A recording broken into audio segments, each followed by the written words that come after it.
It's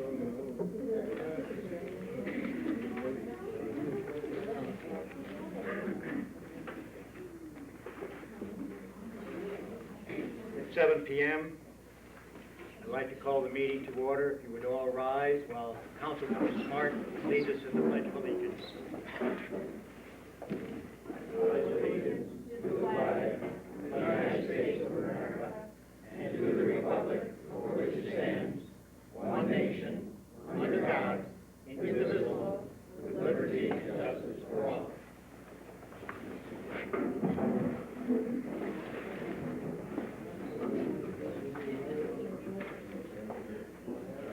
Before we begin, I'd like to make an announcement that our town clerk, Byron Rowley, has been in the local hospital for a while undergoing some tests. We aren't sure exactly what his problem is. He's been experiencing some unbalance and maybe inner ear, we don't know. He's undergoing more tests tonight, will be going on tomorrow.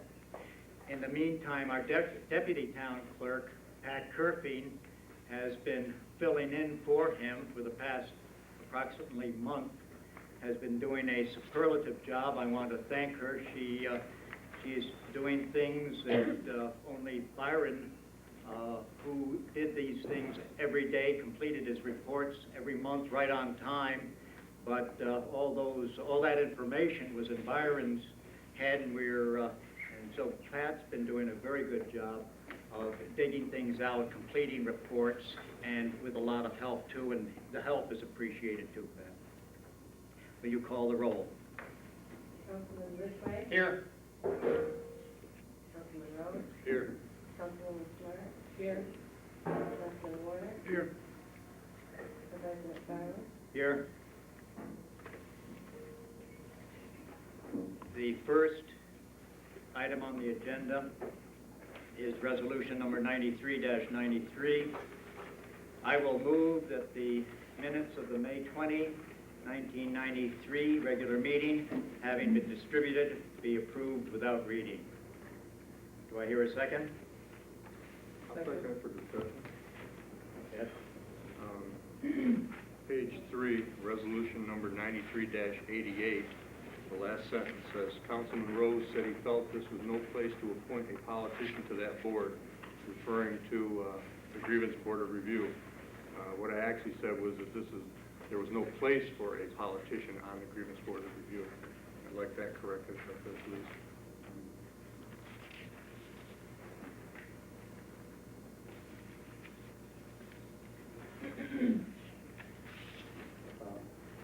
Would you poll the council, please? Councilman Ridgway? Aye. Councilman Rose? No. Councilman Smart? Aye. Councilman Warner? No. President Byron? Aye. Resolution number 93-94. I would move the vouchers number 166 through 204 in the amount of $43,609.53, general fund, and vouchers number 132 through 136 and 138 through 160 in the amount of $6,912.10, highway fund, having been audited, be approved, and the supervisor authorized to pay same from funds available. I will second it. Any discussion? Pat, will you poll the council? Councilman Ridgway? Aye. Councilman Rose? I only to the bills that I signed. One of the bills I didn't sign was for Greens upholstery for the vertical blinds. It looked very nice, but I don't think we can afford it with the taxes going up and everything else. I think this was an expenditure we could have done without. Councilman Smart? Aye. Councilman Warner? Aye to the bills that I signed. Supervisor Byron? Aye.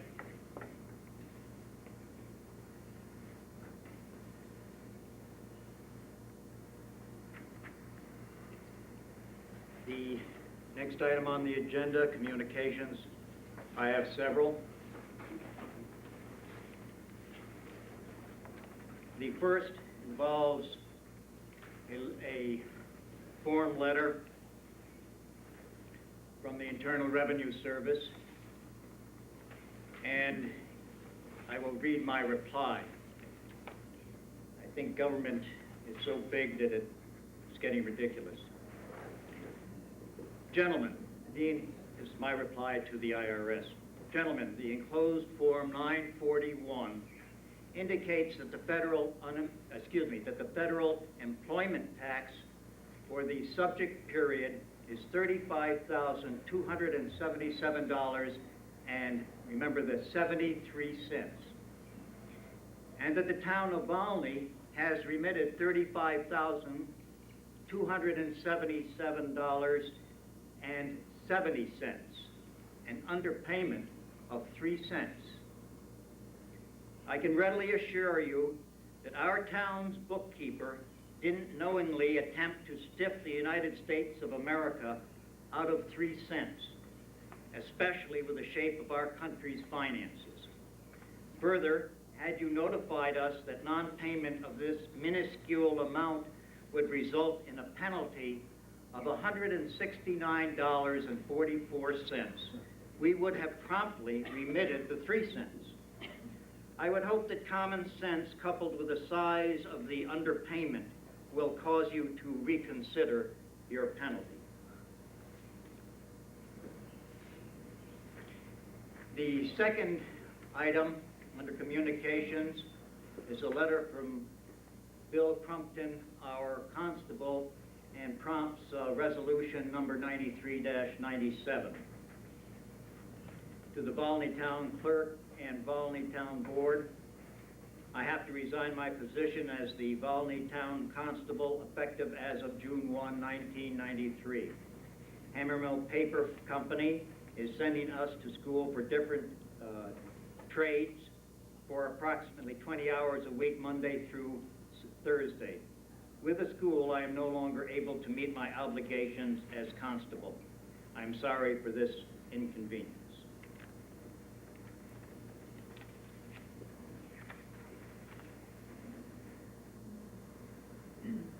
The next is a letter from New Channels, dated June 7th. Dear New Channels franchise official, on June 21, New Channels will be adjusting its rates for cable television service. As you know, Congress passed legislation re-regulating cable television last October.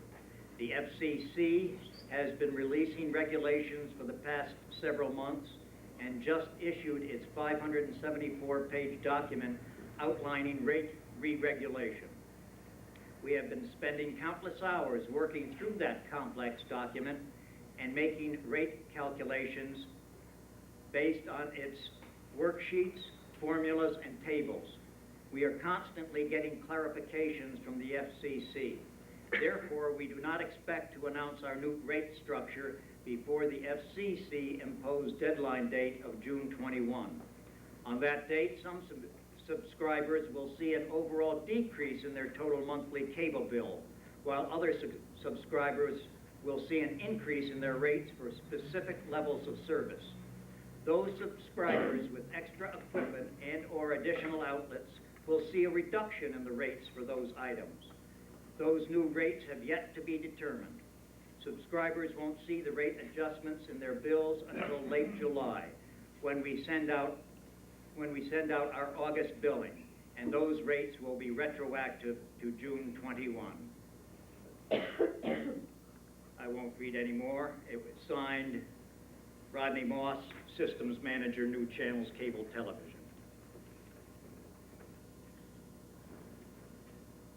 We have a notice of claim recently received from Lisa A. Avery. I understand she lives in the city of Fulton.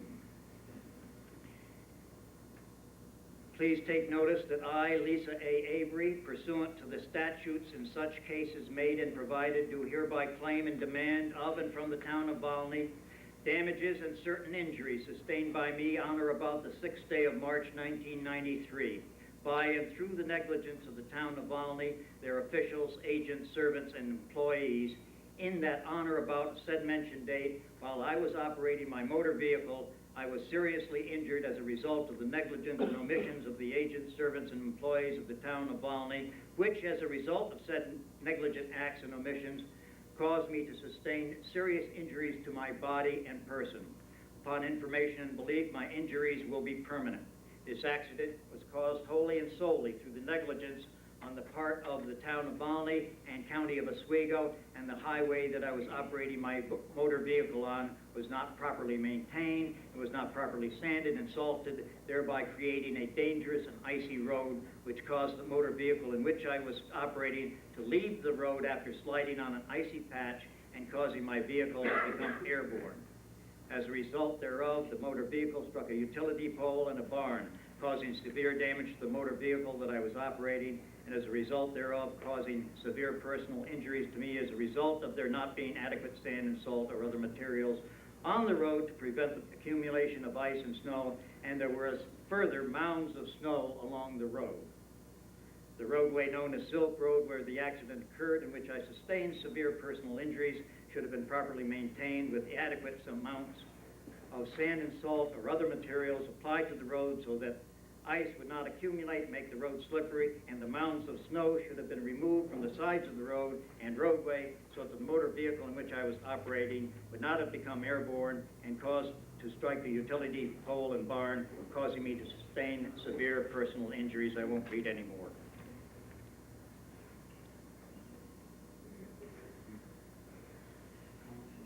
On June 2 of this,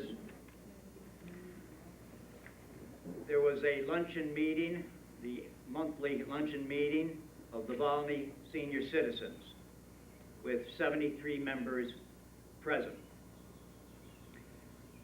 Bernie Macbeth, George Rookie, and Ray Furlong, officers of the VFW, Post 569, were in attendance, as well as Gold Star Mother Bernadette Zufeld, who is also a member of the Volney Seniors.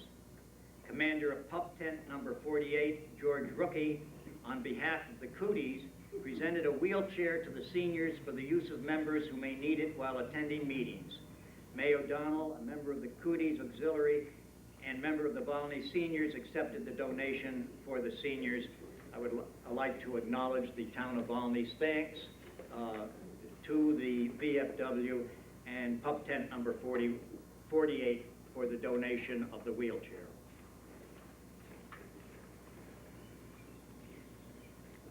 There is an appeal by the American Red Cross for the for funds to replace their funds from the recent flood emergency. I imagine that many of you have received that letter, so I will not will read it other than to state I know their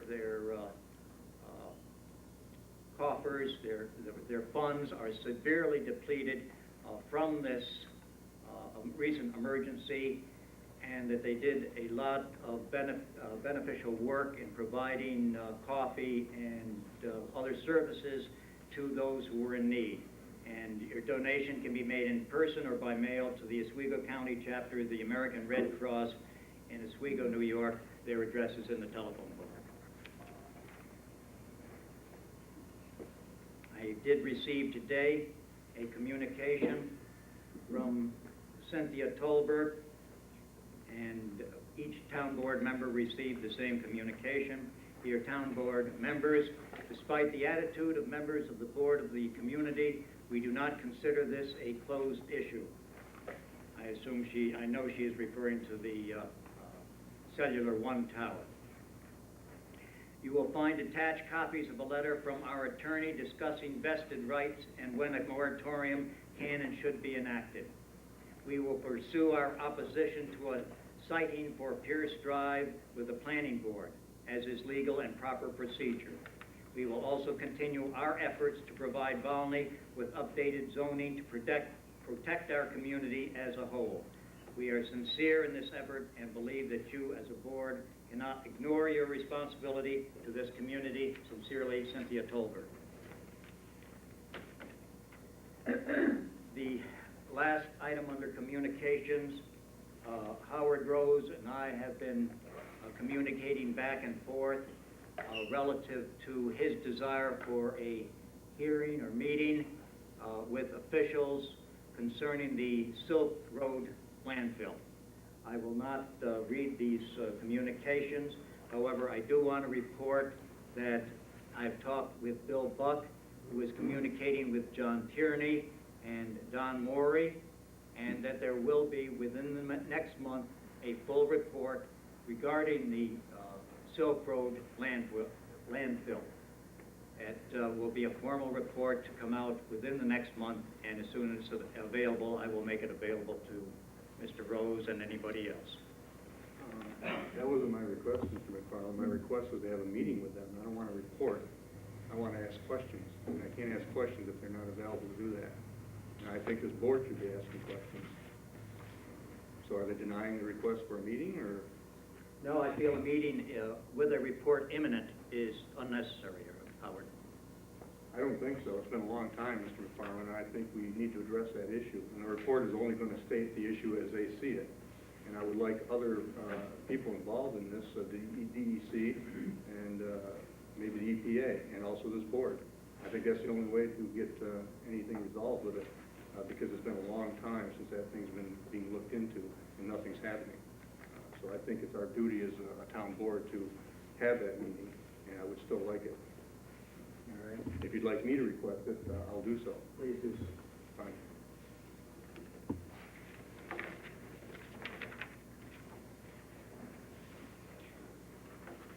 The next order of business are committee reports. The first one is assessors. I do not see Fay Shanford here. Claudia, do you have a report? Yes, a couple different things. Fay had received a letter from the state of New York saying that our application for reimbursement for data collection, there were things that were missing. He went over this with the people from Assessment Services, and all of these things had been sent in the first time. Apparently, it's similar to when you send in a tax return and then they try to tell you later that you didn't send all the papers, but you had. So some of these papers have to be sent twice, but they have already been done, and so they're just being forwarded on so we can hopefully get the money back. The other thing is, people were concerned about exactly what we were going to do from this point on with the data collected. Fay has been available since grievance day to meet and get things going. However, Janet LaSalle and Chuck Sessler have not. He was able to reach Janet LaSalle, and she has obligations to other towns until after June 21st. And hopefully, Chuck Sessler was out of town working on other projects, that at the same time Janet will become available. Hopefully he will be back from these projects, and we can have a meeting and find out what all of our options are so we can get back to the town and let them know what's going on. Thank you very much, Claudia. The next planning board, Kevin Conley, chairman.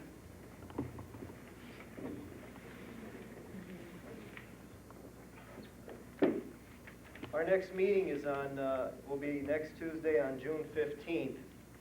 I recently attended an Oswego County Planning Federation on May 25th. And at that meeting, there was some interesting points brought up regarding changes in town law, which will be taking place effective July 1st. One thing I'd like to mention, just for the people here, we had Bruce Stillman at this Planning Federation meeting, and one point he brought up, which I think would be of interest, and it's been brought out before by some planning board members, Bill for one, is that when we approve a subdivision, which, and there's people here probably we've approved subdivisions before, we, as a town representative, are proclaiming that that subdivision is thereby habitable. We are in essence saying that if somebody buys land in this subdivision which we approve, that you can use this land to put a house on, and that it should be able to sustain that house. So for the interest of people who come before us and consider that maybe if we request that you go to the county health department for an approval before we approve your subdivision, or if you do deep hole tests on your property to verify the presence of potable water. I just want you to understand that we, as a planning board, when we give you that approval, are taking the responsibility on the town of saying that, yes, somebody can buy that land and build on it and should not have any major problems. And if they do, they may have the ability to come back on the town because we therefore approved it. So I just wanted to bring that point out. That's why we ask for certain information. That's why we ask you to go before the county and get approval. And under that, we have that responsibility.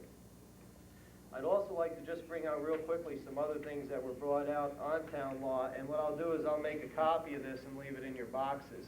It covers the areas. A lot of these put into writing what is already known, but for example, town board members are ineligible to serve on planning boards and zoning boards. While you're on a town board, you are ineligible to serve on planning boards and zoning boards.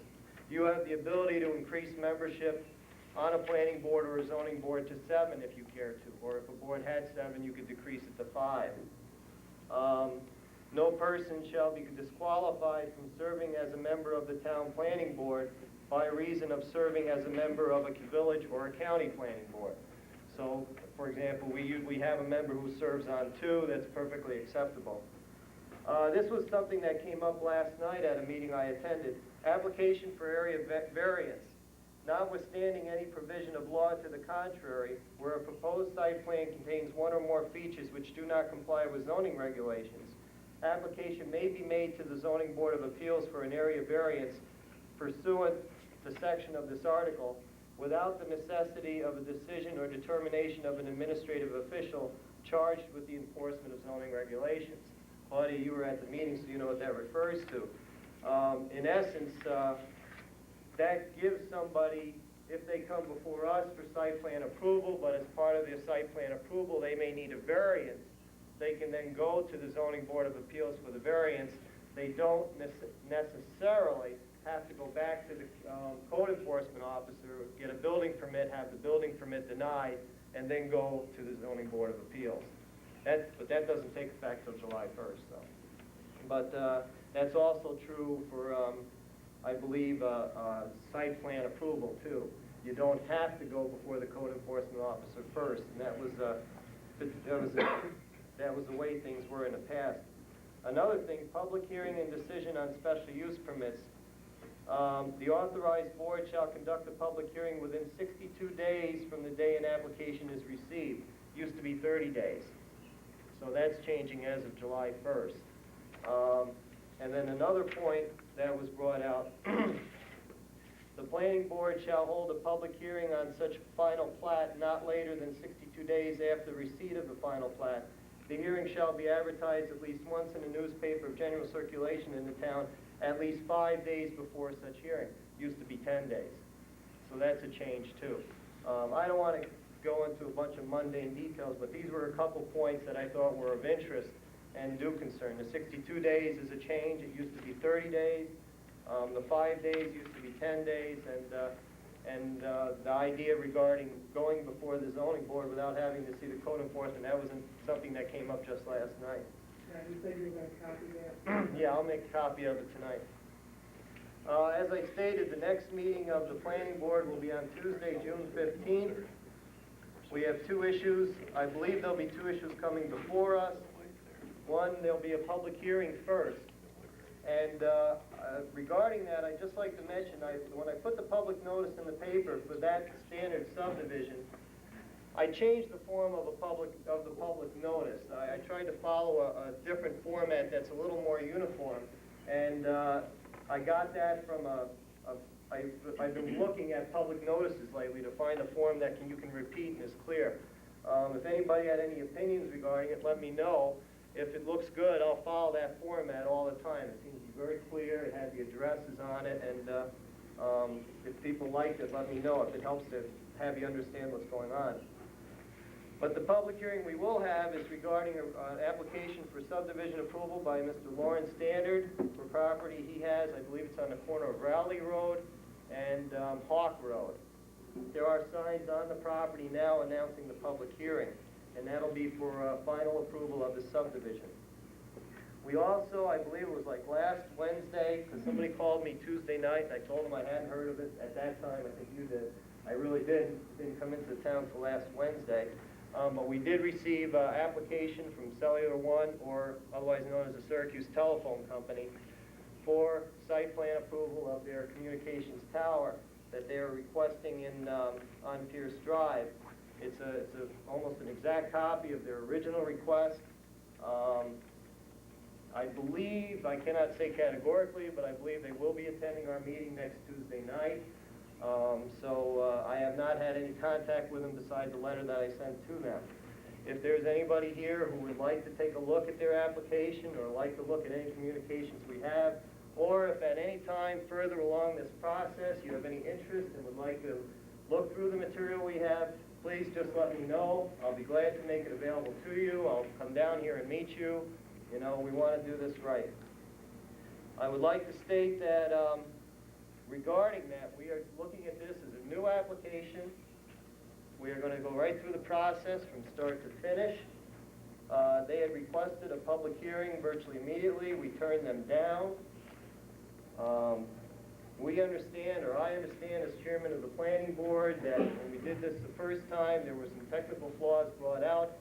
My response or my feelings regarding that is we're going to try twice as hard this time to make sure we do it right, learn from our mistakes, make it a very complete and process, and I'm sure whatever we decide, there'll be somebody who won't be happy with it, but I will do my best, and I know the rest of the board feels the same way, to ensure that everybody can see how we arrived at our decision, how we made our decision, and I would like to stress that no decision has been made. We are just beginning the review process here. Besides that, I believe that's all I got. Next Thursday, the 17th, there is a meeting in Hastings being held by a planning federation regarding these new laws that are going into effect. I did register to attend that meeting. As you know, the meeting of the zoning update is next Thursday on the 17th. So I don't know how the board would like me to handle this. Would me like me to try to get somebody else to attend this meeting in Hastings so that I could be at the zoning update meeting? Or how do you feel? You want me to, to skip the zoning update meeting and attend this one? So, let me know. I think, being the chairman, you should attend the federation meeting. Okay.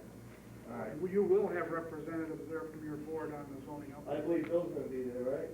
And I'll let the other members know that, that the meeting is next Thursday. I think we should have representation at the. Okay. Thank you.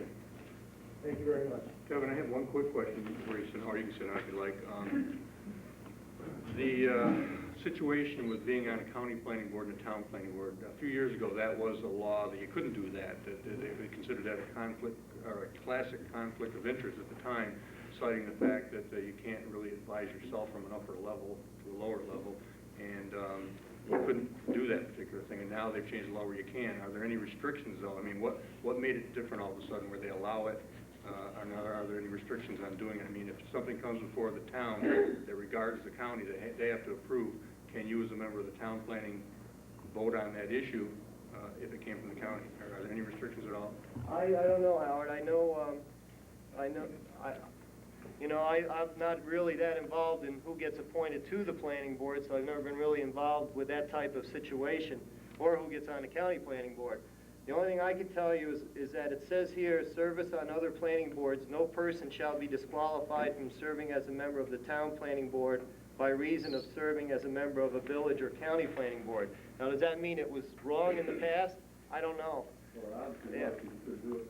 In some cases, they just basically put on paper what was happening, or what was going on. But I don't know. But I'll make a copy of this, and like I said, Kevin, Gary, since he is the individual that situation applies to, asked me if I knew the answer to that, so I called Scott Chatfield a couple of months ago on that, and what the situation is if you are both on county and on the local planning board, when something about your town comes before the county, you have to abstain, but when it goes to the local level, then you vote. that's how I understand it to be, too. All right. That's how I understand it, right? Thank you, Clyde.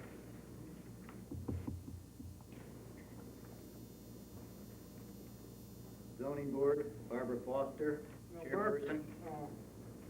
hey, Barb couldn't make it, she dropped this off at the house.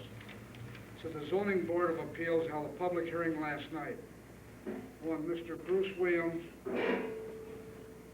area variance, building a barn 25 feet off property line instead of 50 feet, decision to grant variance passed. 2 Whitewaters for the River Glen Shopping Mall area variances, copy of resolution enclosed. Sorry, I can't be there, she has another commitment. And I will give a copy, instead of reading all this, a copy and have it on file with the town clerk, if anybody wants to see it. And we didn't get a copy of the regular meeting afterwards, so it must be their secretary didn't get that part of it typed up. Yes, did they pass the resolution regarding Whitewater? Did they grant it, or did they? Well, let's see. I believe they did. The resolution shall take effect immediately. Motion was made by Barb Foster to adopt the above resolution and seconded by John Negelsmith.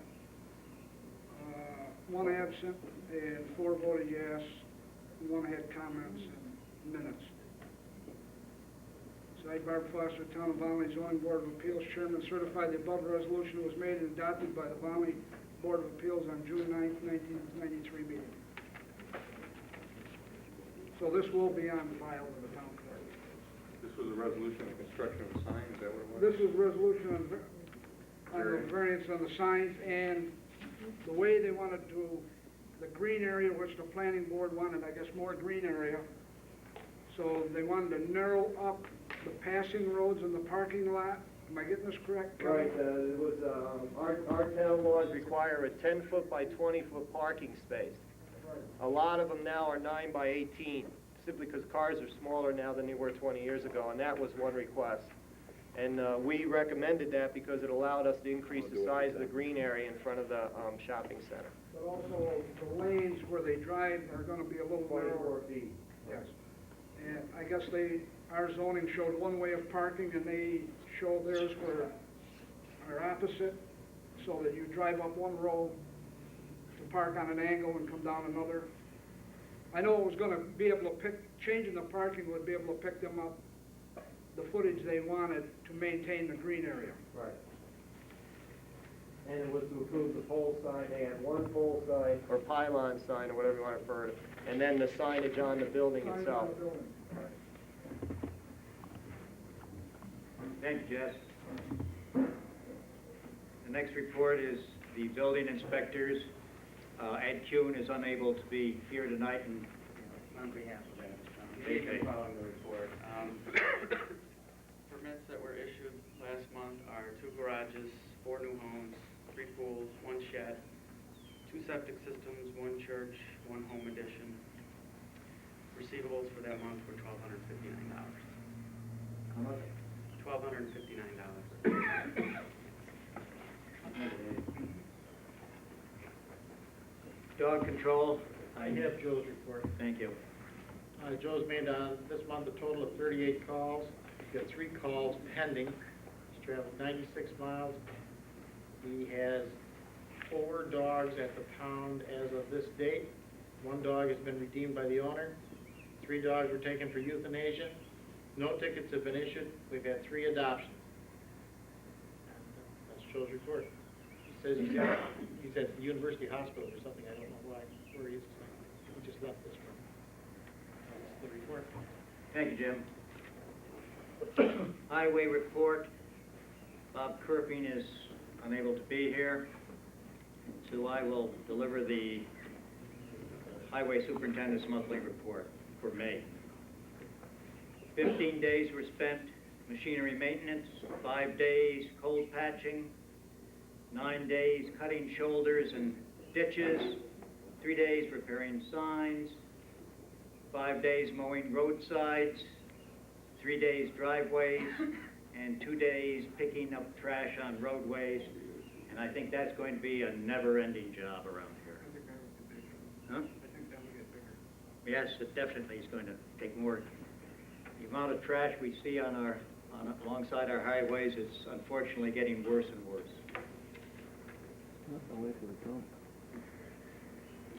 That concludes the Highway Department report. Recreation, Randy?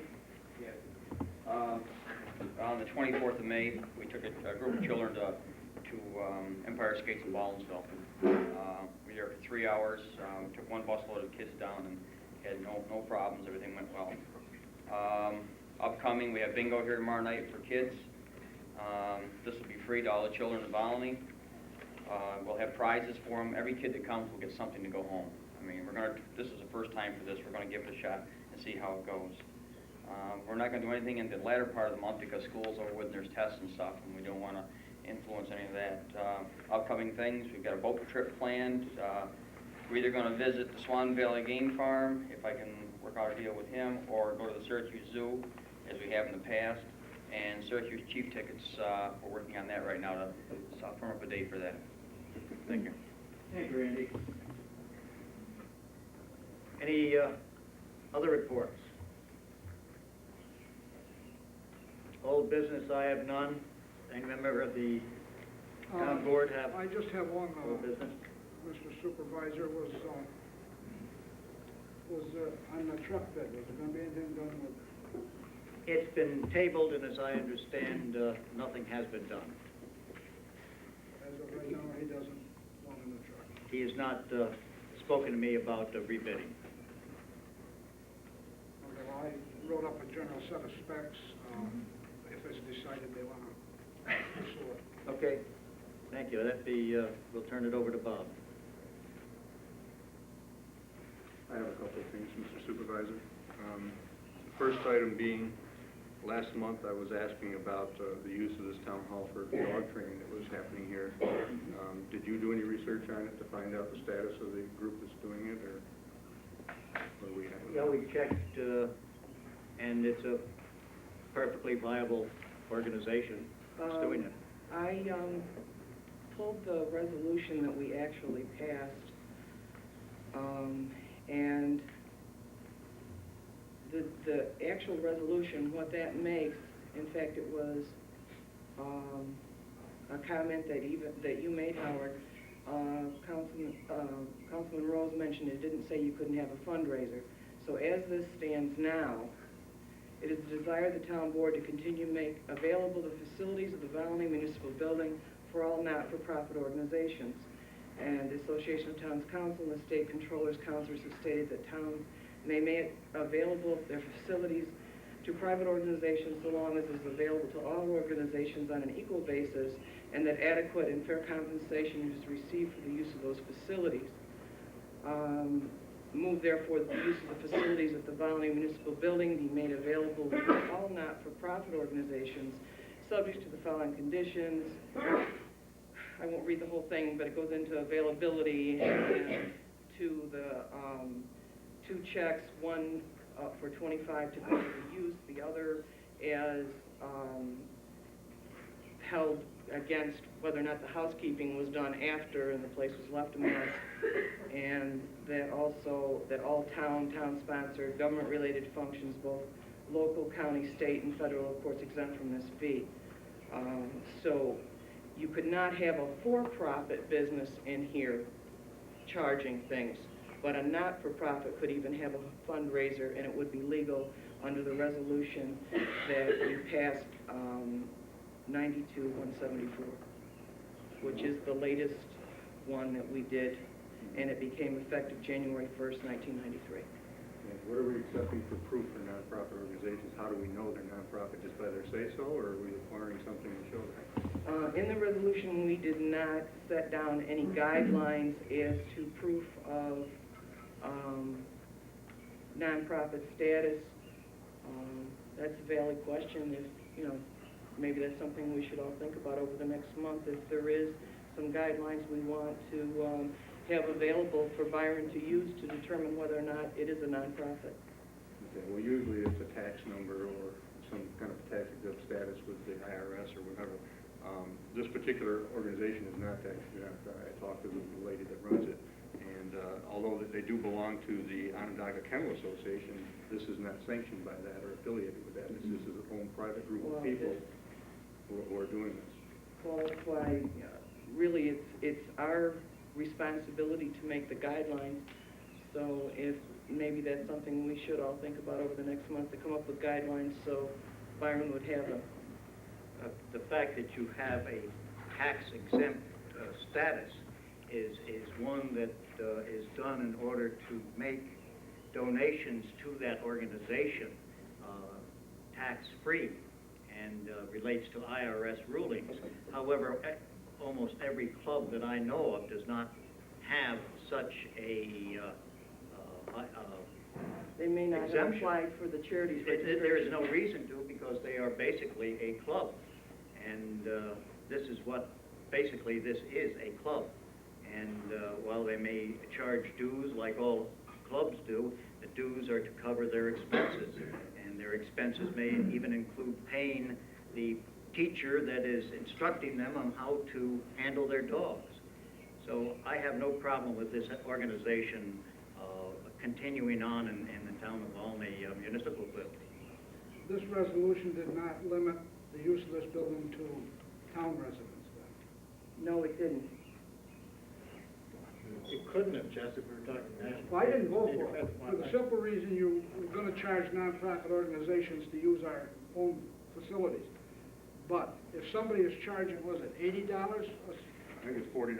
$40 per dog, and they're bringing in $320, and it's an 8-week course, and you're charging them $25, and they don't live in a town, I don't see where it's a nonprofit organization. Well, maybe we need to work on the definition of nonprofit. Yeah, I think we do, because I think the purpose of our resolution was to open up to the taxpayers of this community, not outsiders that come in and use the facility for something like this, which I really don't mind, but I am concerned about the liability. If the dog has a bad day and bites someone in here, we're going to get sued, and we certainly don't want to open it up for something like that. But and it's not exclusively for Volney residents; it's open to anybody. And I guess there's only 2 members that live in Volney. Everyone else is off the side of the area that comes here for the use Well, of that the puts facility. you in a funny position, Howard. How many people in the group have to be a resident of Volney to be a Volney organization? No, that's not What, what I meant. you know, 'cause you could get, are you gonna have to have a percentage test to be a That's not Volney what I'm saying. organization? That's not what I'm saying at all.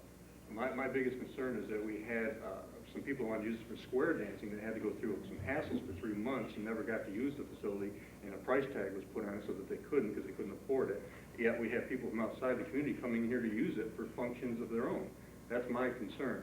And I still don't think we should be charging a fee for the use of this town hall for the local residents to use. Outsiders, maybe yes, because we do have utilities we have to pay for. But local residents, I still disagree with that. So I think we ought to look at that again too. As long as we're going to look into what the status of a tax exempt group is, let's also look into the possibility of letting the residents of this town use this building at no charge for their function. Well, I spoke to Mr. Hinman about that last night, and he was happy just to hear that he could have a fundraiser in here, and it didn't matter how much money he made, as long as we got $25. So he didn't seem distressed last night. Okay, well, let's just consider that if you could, please. Any other old business? Yes, a couple more items here. At our work session Tuesday, I presented a resolution that I withdrew after some discussion with the board, and it concerned the cellular tower issue. And what I was simply requesting was a public hearing on the issue so we can get some input from the people of the town.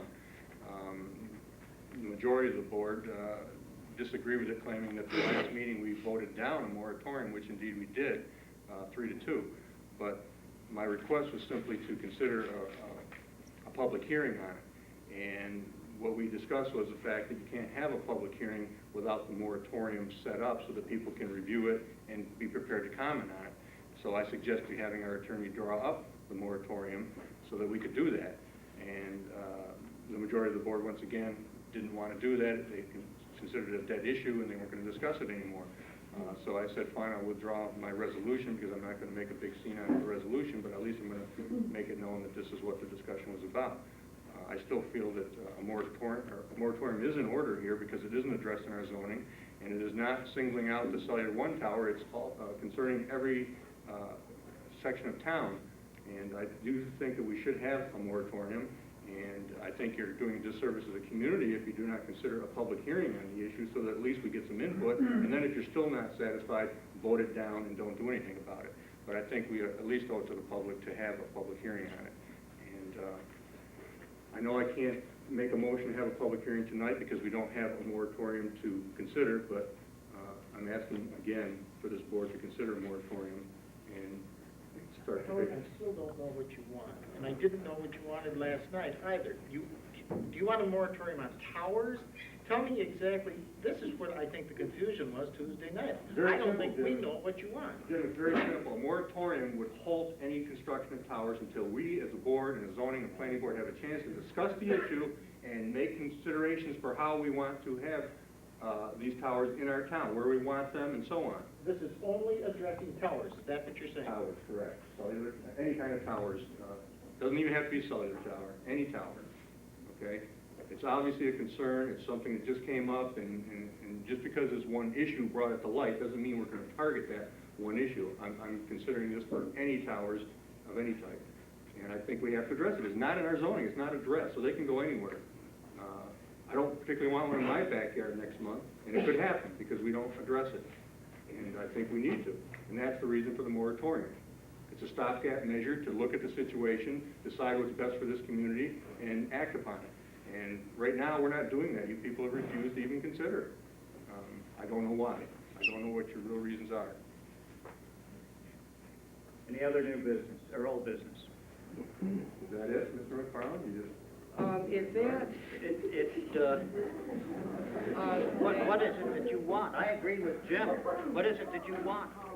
We have had, Howard, if you want, excuse me, I'll reply to Howard's question. If you want more discussion, I think this group has heard discussion until we are sick and tired of it. Number one, we can do, Howard, that we have heard every single argument there is about this particular tower. That's not what we're talking about a moratorium for. We're talking about it for all or any towers in this town until we know how we want to handle the situation. That's what I'm talking about. You haven't heard anything on that issue. You've only heard the cellular issue. You know, I'm not sure, Howard, what I can go along with you in some ways on this, given a couple of things. You're talking a moratorium for a period of time, is that correct?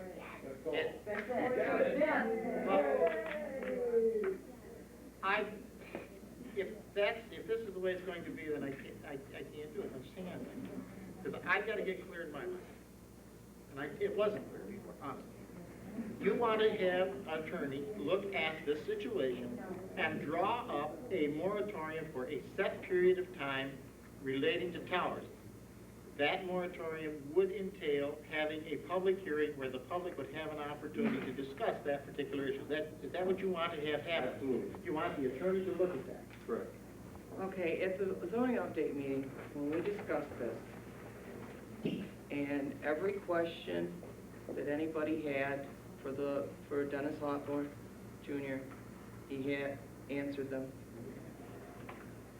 He expressed that he didn't feel that if what we wanted this moratorium for was as a solution to the concerns about the Pierce Drive problem, that it wouldn't accomplish what we were looking for.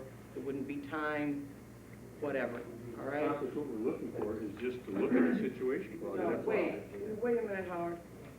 That it wouldn't be able to accomplish what we were looking for. Everyone was in agreement with that at the end of that meeting, that this was not the solution to that situation.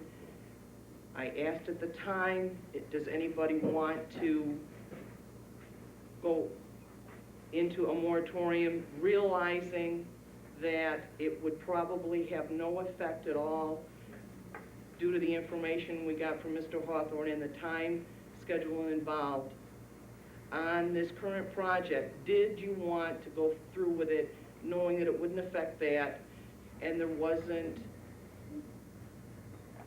the general feeling at the time was there probably wouldn't be any more of these types of towers, so that it wouldn't be necessary. If your concern is other projects besides this one, then we should get together and work out what we want a moratorium to be, for how long, whatever, to meet the criterion of it, realizing that it probably will have no effect at all on this current thing. But there was no interest in that at the meeting, and that's why it was dropped. I don't recall that at all, Claudia. I don't remember anyone saying it, because I certainly would have had interest in it, and I think I expressed that at the meeting. How do you know it wouldn't affect the one happening now? It could have if we'd had a public hearing set that day. Our attorney was there, we could have called one, we could have had it tonight had we acted, but nobody wanted to act. Howard, I have one question for you, and I've got to get this clear in my mind, because this is something that bothered me that night, it bothers me now. I understand you saying that when the five of us were sitting there as a board together, we could have acted as a board. Is that what I hear you saying? Because you have always said that any of these work sessions, we could not do those particular things, and you've always said that. Now, you've just changed totally your position. That was not a work session when we were talking with our attorney about that, Jim. That was a meeting, it was a forum of the board, we had someone taking minutes, that was a legal meeting, it was announced here, last month, Jim. No difference. It was a work session, Howard. It was a work session with a quorum and the minutes being taken, it could be considered a meeting. And if not, I suggested Mr. McFarland could have called the meeting the next day, which he could have, a special meeting, he's supervisor, he can do that. We could have gotten in the paper by noon, it would have been on Monday, and we could have had the public hearing today. Didn't I say that? And it could have been done. We certainly did have the time. Why Our not? attorney said that to get the moratorium in, you had to have at least, I believe, if I recall correctly, a 60-day wait. Am I right? No, that's when it goes to the county for review, not a 60-day wait for a moratorium. That'd be ridiculous. Maybe before it took effect. Go into effect. Right, but the public hearing could have been called that day, Jim. But that's the issue that's being moved. Now, I personally don't have a problem of us sitting down, going through this and having your attorney draw up something. I don't have a concern with that. My concern is that I believe we were trying to do the moratorium to take care of the tower issue. If that be true, I believe that that situation is going to be handled by the planning board. I think it's going through the proper channel. And I believe that's where you were going last night. If you realize... The planning board cannot deal with it, Jim. They even expressed that. I think Kevin expressed that very clearly last time. We need to do it as a board. One of the things that, while the attorney cannot make, Dennis Hawthorne could not make this as a positive statement about a moratorium and its potential effect upon Cellular One and what they might do should we pass the moratorium. But it is my opinion and others, and in talking with Dennis, he says is a possibility that we will have legal action brought against us, and it is highly likely that we would lose. Dave, I think the concern, though, and I think you're in the same mindset that I was, I think, Tuesday night. I think the people here are accepting the fact this is going to planning board and it's going to go through that process. At least that's what I don't hear. You're wrong. Okay, then. Your planning board asked you for It's irrelevant. There's two issues. Excuse me, the public is not allowed to speak. At this point.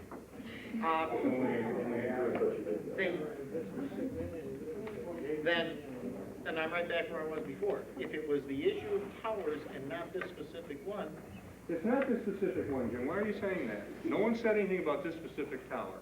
I'm trying to address all towers in the town of Volney. That is the way that you seem to be explaining yourself on Tuesday, Howard. No, I did not. I did not. Maybe I referred to that tower because it brought light to But this it problem, is- but I did not specify But that it tower. is not correct procedure to make a resolution to say you want to have a public hearing about something and not have the resolution that you're having the public hearing about. I would have If, it. however, wait a minute. It's one thing to just plain have a public meeting, to allow people for a public information meeting, something like that. But you cannot call it a public hearing when you don't have a resolution that you're having the public hearing about. I understand that, Claudia. Then I don't understand what your problem is about your resolution. My problem is, I think we need a moratorium. This town board does not want to address that. You don't want to get a moratorium No, when you ask on the it? question, do you want to go on with this knowing that it probably will not affect this tower? I don't care about that. No one had any interest in doing anything. No, that's not true at all. I certainly have an interest. I know Jesse has an interest. How can you say that? Well, because you didn't speak. Because I knew it was fruitless. A question was asked, you give no answer, and then you wonder why people don't Well, first of all, I understand don't you. remember the question, but if I didn't respond, it's because I was in frustration is why. Okay? Look, it's obvious you people have your mind set up. This one's going to go through no matter what, and you don't care to stop anything about it. That's fine if that's how you feel, but you obviously don't care about any others either. Because if you drag your feet on this any longer, there could be another one cropping up next month. We don't know that. Are you taking a gamble on that or what? Howard, we are going through the complete process all over again. Everybody has a chance to provide input On one tower. on an application. Right, Yes. I'm not talking about that application. You keep referring to that one application. I'm talking about a moratorium on any other towers in this town until we address it in our zoning. That's all I'm asking for. I'm certainly willing to let our attorney look at this, come up with something, and we can work out the details. I don't have a problem with that, or to be perfectly frank with you. And that was what was asked at the meeting, and you said nothing, Howard. No, I did not, Claudia. I've got the tape of it. I will play that back and I thought Dennis refresh gave your us- memory. Go ahead. You had all the options of talking, Dennis was there, and I do not recollect and recall you're saying we want to go with the moratorium anyway, even though we understand that we will not be probably timely regarding this tower. I do not recall you saying that. Did you? Did you I thought it was very clear what I was trying to get across that night, You Jim. was. You wanted a moratorium to stop the tower that's currently No, being... no. I did not specify that tower. Quit saying that, Jim. Forget it. It's obvious we're not going to get anywhere with it. Howard, do you have any other old business? Yes, one more comment. Claudia, your sister last month brought up a comment that and I quote, she says, was going to tear down the Dunsmore building if it got built. Now, I called the Dunsmore. That's not the case. No, I don't know why you had to say something foolish like that. It's not the case. I'm sorry. I just had to state that for the record. Okay? If it wasn't necessary. Okay, that's all I have. Any other old business? We'll move on to public comment on resolutions only. Does anybody have any comment on the resolutions? Before they do 93-100 has to be slightly revised. The information I got from the firemen, once they distributed the list to their men, some of the years of eligibility and points were challenged. So there are some of these people that they are double checking the figures to make sure they are correct.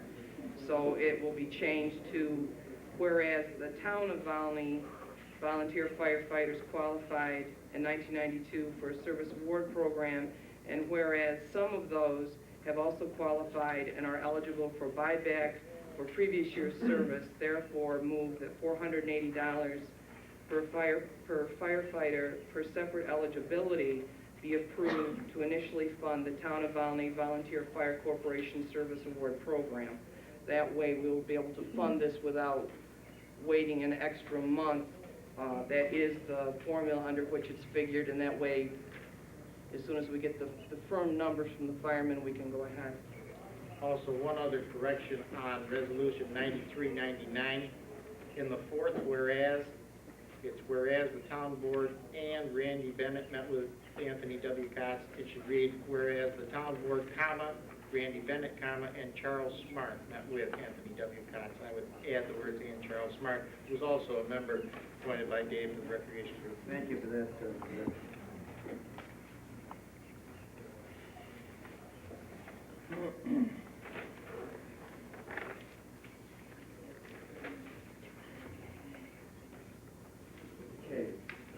Is there any public comment? Yes. I have a question on Resolution 9391 that Jim just clarified, Randy and Charles Smart. Was Howard supposed to be a part of this committee as well? 9391? It's the town board. Okay, but he just said that the proposal with Randy, Charles Smart, and himself, was this the one that Howard was supposed to be on as well? The town board, you list the town board in its entirety, Marie. But I know, but wasn't there a committee that was supposed to be set up They were all there too. The other members were there too. Okay. All right, my question is, are we appropriating $4,500 to begin this park, or is this just for a study? Because there's $4,000 budgeted for the park fund. Isn't that all that's budgeted right now, $4,000? $5,000? You're going to spend $4,500 for a study. Does this mean we're going to have only $500 left to build it? We'll get into that under discussion, yes. Well, I would just like an answer, because if that's the case, if you're going to take... There is $5,000 in the park fund at the present time, and we are,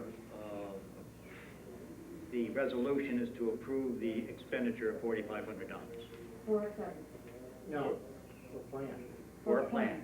Yes, Okay, and some $4,500 for a plan, yes. and $500 to build it. No, no. The Well, plan, we've only got $45,000 funded. Marie, we'll get into a discussion of it, but the park could not even be built this year. We will be probably allocating considerable sum of money to build that park next year. The grading will start this, preliminary grading will start this year. Well, my feeling is, if you're going to spend $4,500 on a plan, I would ask that you really study that. I just think that's an exorbitant amount for just a plan. I know Howard spent a lot of time on plans, and he did a lot of work, and I think that it could be a lot cheaper than $4,500. That just seems like an exorbitant amount for an outside agency to come in for a park. Yes. Well, no, I'll respond later. When we come in. Yes. My name's Alan Kessler. I would like to comment on and ask some questions on the same resolution, 93-99. It said you have received a letter dated April 30th from Cox and Associates. Would you enlighten us as to what that letter said? The letter is quite, outlines their services. Yes, I understand. And here it is. If you wish, I can read it. No, I don't. I have the same concern Marie does. You're telling them you're going to give them people $4,500. Do you have any idea? Did they give you any hint as to what their plan is going to cost? No. You know, That is the plan. what? No, I'm talking about. You mean the actual What the construction? construction cost is? No. No. You cannot, until you have a plan, you cannot get specs and determine its cost. We have some children who would like to play baseball, okay? Now, I'm not saying we gotta put pie pans over there with rocks on them for second base, but, you know, this is generating more problems than where to put MacArthur Stadium down in Syracuse. All we wanna do, you know, we want a place for kids to play baseball. You don't need any $4,500 plan. You people sit up there arguing over what the dimension should be. Is it gonna be midget? Is it gonna be this? Pick one, you know, pick one. Just take one and, you know, this can be done a lot cheaper. And I know that what's the word here? More efficiently done by professionals specializing in such services. Now, I'm not sure you're using the word efficient there well. If you're talking about related cost standpoints in the sentence above that, that goes out the window. If you're talking about getting in some highfalutin people to plan how to do a playground for $4,500, and then, what was the figure, what did you just say, 200,000? That's what they said the other day. He estimated the whole price to be about 200,000. Is this gonna be domed? What? This is ludicrous. It's ludicrous. I hope that you don't vote for this. I mean, Ditto. Howard Howard's not an architect, we already know that. And he's not a planner of recreation areas, I know that. But, you know, you just make sure it's the same distance from first to second, second to third, make it square. I don't understand why you're turning this into some big thing. I really don't. And just take the $4,500, and I'm sure for that, we could probably lay out a real good baseball diamond over there, and well, you're a volleyball fan, is it? Is that right? Is that what, that's what you want over there, is a volleyball court? Yeah, I know you want the whole thing, but we get a volleyball court, and baseball diamond, and a couple of basketball hoops. Is that right? And we're turning this into the Drake thing. I'm sorry, I don't agree with spending that much money for them to tell us it's gonna cost us $200,000. Because if they tell you that, then your $4,500 is gonna be gone. It's gonna be gone because there's no way that $200,000 is gonna be raised in any amount of time to do that part. And it seems to me like, well, we'll do it next year. Well, no, we'll do it the year after. The total cost that he gave, if it was done by outside contractors, was in the area of $200,000. It's gonna be done a great deal less expensive depending on the volunteer people that we get to work and so forth. The object of doing a plan is to have the most efficient use of the land possible. Now, say what you want to about the plan that Howard drew up. It is not a plan that utilizes the space because things are too crowded. This is a professional who's dealt with numerous municipalities. He has been brought in currently by the city of Fulton to modify and work with them on their parks. If you're going to expend the monies and if you're going to build a park that is going to be more than just a baseball field where kids can run around, that as was proposed in Howard's plan, then you need to have a professional developer come in. You need to know the drainage factors that we need to have. You need all of this for $4,500. If we had $200,000 for the park, I would say, go ahead, but we don't have $200,000. I'm going to say you have your ball field in a much less expense than that, and we are going to begin with the land, taking back the topsoil and so forth, as soon as Mr. Kotz gives us the dimensions that we need and the way that we can utilize that particular area. And I do not believe that to simply go with the rough drawing of a ball field here and then to go through a few years later and modify the whole thing. If we're going to do it, I firmly believe it should be done correctly by a professional who does this for a living. The credentials of the man are impeccable. If you look at this, and for $4,500, we're going to have a plan that will utilize that particular land most effectively and most efficiently. It's not going to be something that we're going to guess and then come back in and expend monies throughout the course of the year. Well, I would it will be done argue- right the first time. I would argue that there's enough land over there that we don't have to be real I think we do if you're going to... real concerned about the efficiency. Well, I think you do. And I firmly disagree with you. You need parking, you need, it depends upon what the ultimate plan is, because the plan that Howard had certainly utilized what he considered to be every foot of space available. My concern is, and the concern, though Mr. Kotz wouldn't specifically say it last night, is it's too crowded, it's too congested, it will create numerous different problems if you have reasonable utilization of the area, which I believe we all want. Consequently, I firmly believe now that we have to have a planned activity, and we're going to be meeting next Tuesday with Mr. Kotz to go through the dream package and then what actually will fit into that area. And you're certainly welcome to come if you want to, Alan, and add your desires and wishes. Any other public comment? Yes, ma'am. Pay resolution 99, Val Stevens. $4,500, is that, you say that's the plans. Is it the total plans, the specs and everything? Someone could be handed those plans and build a park from them? Or is this just to think about starting the plans and then there's an additional amount of money to get the plans Is this how it works, or 4,500 for the plans? The plan would be available and would be adequate, according to Mr. Cotts, for volunteer labor to come in and do. And we're going to bid each item, we're going to bid the ball field. They are not spec'd out enough for a bid. They would have to be in more detail. So how much is that gonna I do not know. You said 4,500 the other night, Jim. He said 4,500 for the whole park, not just the ball field, No, the total 4,500 sector. for the additional plans and details. he That's said. right. A total of 9,000. Total wish pad. That's right. $9,000 to get for them to plan the park, where to put the swings, where to put the picnic tables in the parking No, lot. 4,500 has, that will all be done. To spec and to bid the ball field. Let's assume that our project number one is the baseball field.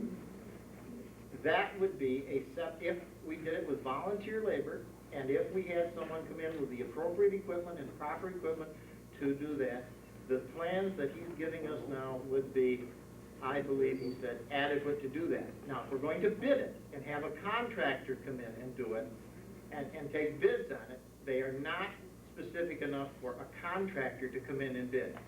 Well, how do you think this is gonna go? Contractor, or are you gonna allow I have volunteers absolutely. to help with the park, Mr. McFarland? I think we'll have quite a bit of it done by the town, is my assumption, right at this particular time. Okay, well, Mr. McFarland, do you have the same assumption that most of this will be built through volunteers and people in the town, or? Now, well, no, not through volunteers, through the town, through our town employees and so forth. For example, if someone wants to come in with big equipment and it's someone that we feel comfortable with, then yes, but, Well, $200,000, I mean, to me, that's like 200,000 is a Disneyland. figure that But would, that's not what we want. We don't want a Disneyland. $200,000. 200,000 is a figure that we hope, and that's not what we're looking at. Yes, ma'am? Who's gonna be using this, Barbara McEwen? Who's gonna be using this park? Is it gonna be the kids here? Well, Or are you gonna hold the World Series here? to answer your question, the initial focus was adults. Because if you're going to have a softball field, you're talking volleyball courts, and what else? Basketball. Basketball. These are not Hockey basically, drills. you're not talking young children and playgrounds, you're talking much older children. Why is it so elaborate? I mean, it will serve the same purpose. That is why we are having an architect or planner help us with this. Howard already went through all of that.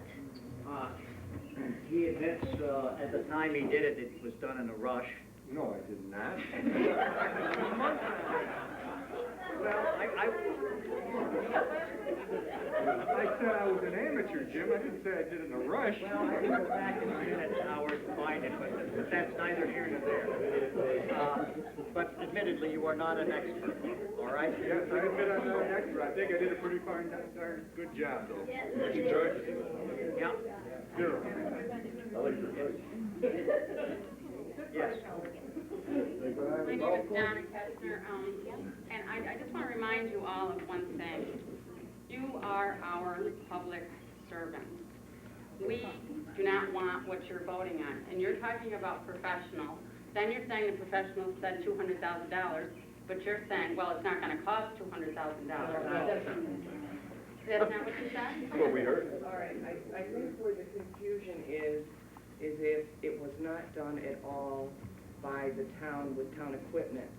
If we bid this out to private contractors, it could cost that much. Anyone who's had any excavation work done knows that these type of people don't come cheap. However, if you're able to utilize your current town employees and equipment, obviously it brings the figure amazingly down, because it's just people you already are paying and it's being worked into their work schedule. Then why can't we just do that? Do you think Palermo, have you ever been to Palermo Town Park? It's a simple park. They have tires for kids to climb on. They have a pavilion where you can go have a picnic. We don't need a professional to come up with this. You are wasting our money. You are wasting our money. We have spent hours. If you would act like, I feel, a liaison to Randy, you refuse to acknowledge us as a committee at all, but we work with Randy. We work with Randy. Come to our meetings. When Mr. McFarland came on board, he took Howard off the park committee and put you on there. Mr. Rose was at our meetings, okay? He came to our meetings. Why don't you come to our meetings? You've been to one. We are interested. We are there. I work with Okay, Randy. Randy's but- the person that is on the liaison to Randy. He's our director. I understand that, but Randy can't function. He doesn't function alone out there. We help him. We help him, and we're interested parties. And you just seem to go up there and you just use your own opinion to decide what you want. This is who you're supposed to be listening to. We're here because we're interested. And it's our comments that should make a difference to all of you on that board.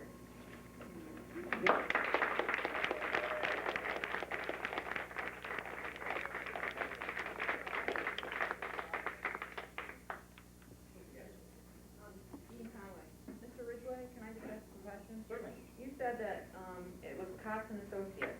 Have you been in touch with any other developer? No, And I'm for a not. lower price? To the best of my knowledge, he's one of the main ones in the area. I have checked with the various different municipalities that have used Cox and Associates, and this is the one that, if you look at the credentials, and you look at the places. I just wonder how competitive he is, that's all. I know the credentials he has. Not the question. How competitive? Any other public comment? Yes, sir. Yeah, my name's Phil Valley. I just have a question on Resolution 93-100. It says here that whereas 24 of those firemen, and I have nothing against firemen, are qualified and are eligible, you're going to move that 29,000 some odd dollars are approved. And then a resolution was changed to say a certain number at 400 and some odd dollars a piece be approved. I'd like to know the difference between 24 for 29,000, which is a little over $1,000 a piece, versus $400 a piece for the firemen. Okay, what this is a two-part thing. What was passed was that there was a service award that anyone earning 50 points, which is not an easy thing to earn. It requires a lot of hours of volunteer time to earn these 50 points, would get $480, could earn the $480 per year pension. However, recognizing the fact that a lot of these people have put in many, many years already to protecting us in the town of Volney, and there was no provision to do anything for them. The resolution that we passed and was approved by the voters last November also allowed for what is called a buyback. And then that means that up to 5 years worth of past service from prior to 1992, that firemen put in the amount of work required to have earned the pension currently, that they can get a bonus of up to 5 years. If they put in work for 20 years, they still only would get 5 years worth of credit towards the pension at $480 a piece per year. So that's why we had to change this, is they were double checking some of the figures on exactly who qualified. There were, at the first count, we were given 37 people that qualified at $480 a piece for a current year's qualification, and of those 37, it takes a current year's qualification to give you this buyback. So it's not just somebody says, well, I used to be a fireman 20 years ago, I want my 5 years credit. That's not how it works. They have to have one current year's worth of activity and earning the full points in order to qualify for this buyback of up to 5 years. And of the 37 who made the current year, 24 of them were firemen that had been that had earned prior year's service. Okay, so it's $480 per year then? Right. Okay, I see. Thank you. Yes. I have a question on that. Your name, please. My name is Terry Reynolds. Thank you. On that, you were saying about on the fire department. Now, what happens to the credits a person earns through the year as being a fireman, and then the fire department votes out that person? What happens to those credits? If they had earned 50 points prior to that, then they would have earned their 50 points, but they would have had to earn their 50 points. What happens to those 50 points if they vote a person out of the fire department and had all those 50 points?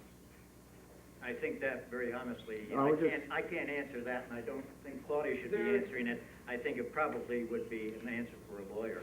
Well, what there I'm getting is, at- there is a gentleman who's an executive committee member with the Firemen's Association of the State of New York, and he is an expert on this pension, and that question has never come up before, but I would certainly call him tomorrow, and I can get back to you with the answer. All right, because what I'm getting at Or I is, can give you his name and number, and you can call him directly if you prefer. what I'm getting at is, if a person gets voted out and then goes back and reapplies to the fire department, gets accepted in, and then what happens to those points that the person earned the year that he was in and qualified for those points? Again, Terry, I think that answer should come from somebody who's much better qualified to answer it than we are, and I would suggest you either call this individual that... Would you like his name and number, or would you like me to check for you? Would you check for me?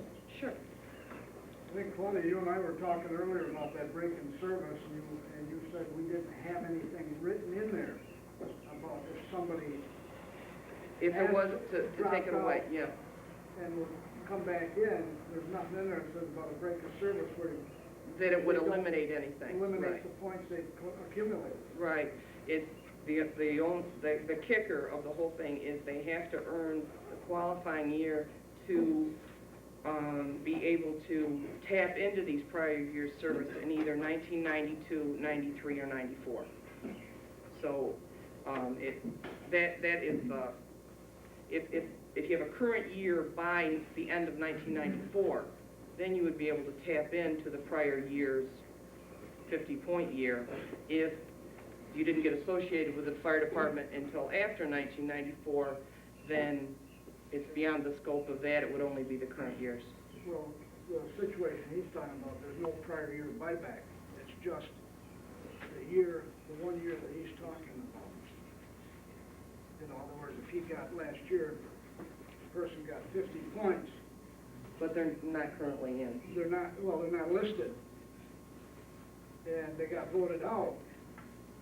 He's not even listed on the program. For Okay, that 1 I'll year. check with Mr. Beach on that. That exact question hasn't come up before. And if the person come back, say, in another year, and they voted them in, they've got right now nothing listed for that person as 1 credit year. Right. I'll call him about that. I never give that up on No. a situation Terry's talking about. No, I hadn't either, so I will check on that, and I'll give you a call when I've got the answer. Randy? Yes, in a conversation between Mr. Kessler and Jim there on the park, Jim stated that if Mr. Kessler wanted to come on the 15th, that he could speak and give us what he had to say. At the meeting we had with Cott's associate there, Tony, you said that only the board and the committee could talk at that meeting. Have you revised that now so that anybody...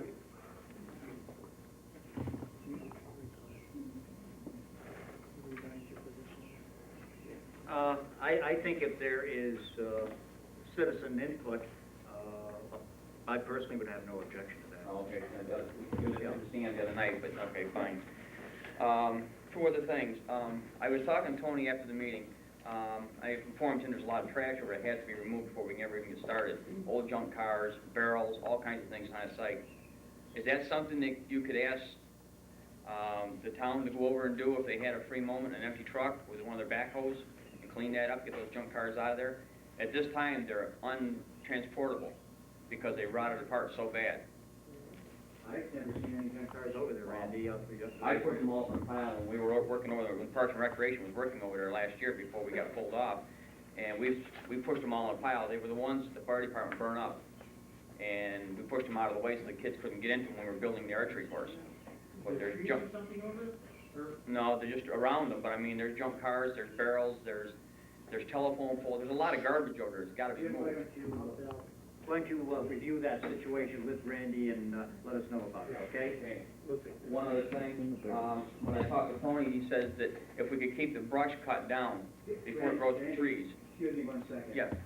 What you're talking about has nothing to do with the resolution. Under public comment, I think it's the appropriate time. Well, all I'm saying is that in preparation for him to go over and look at this. Again, that does belong under public comment.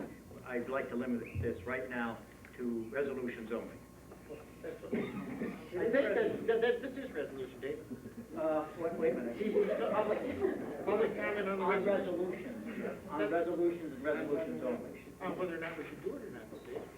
But he's talking about getting rid of trash. All right, I see what you're saying. And that's not germane to the resolution. Yes, sir. May I make one comment? I appreciate your advice, Randy, but if this motion carries tonight, what I say next Tuesday won't make any difference, and if it doesn't carry, there won't be a meeting next Tuesday. Any other public comment? We'll move on. The first resolution, number 97. Whereas William Crumpton has submitted his resignation as constable for the town effective May 31, 1993, therefore move that the town clerk be authorized to immediately advertise for this position.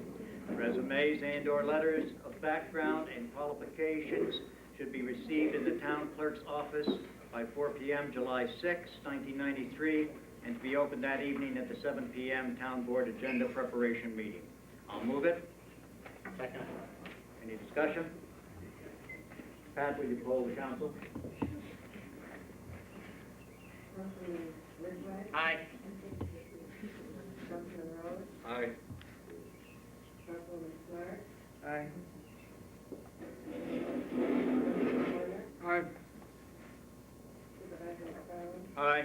The next resolution, number 93-98, whereas 6 windows remain in the town highway garage that are original and are badly in need of replacement, and whereas quotations were received from 2 potential suppliers, therefore move that the quotation of Fulton Builders Supply Company, Inc., in the amount of $2,062.08 be approved. I'll move it. Second. Under discussion, the windows, some are plexiglass. They have been, can be broken open. They leak heat badly in the wintertime. There are drafts from them. I can go on. They're in terrible shape, and they really are in bad shape and need replacement. There's no further discussion. Pat, will you poll the council? Councilman Ridgway? Aye. Councilman Rose? Aye. Councilwoman Smart? Aye. Councilman Warner? Aye. Supervisor McFarland? Aye. I apologize, I started on the last page of the resolution and skipped 2 on the previous page, and we'll move back to resolution number 93-95. Move that the town of Volney has no objections to the renewal of the following licenses with the New York State Liquor Authority of Miller Brewing Company located at Post Office Box 200, Route 57, Gate B, Fulton, New York.